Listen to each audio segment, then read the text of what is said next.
Всем привет! Я курсант Павлодарской области. До поступления в Алматинскую академию МВД я занималась дзюдо, и академия дает возможность не бросать этот спорт, а также продолжать повышать свое мастерство. Я ни капли не жалею о своем выборе, о выборе поступления именно в Алматинскую академию МВД.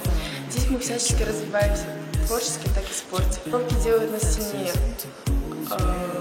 За счет спорта мы выезжаем в разные города, участвуем в разных соревнованиях.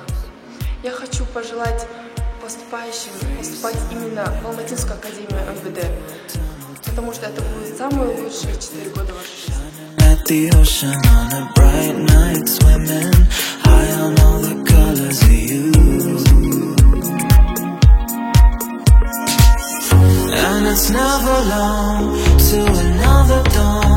Every moment is divine.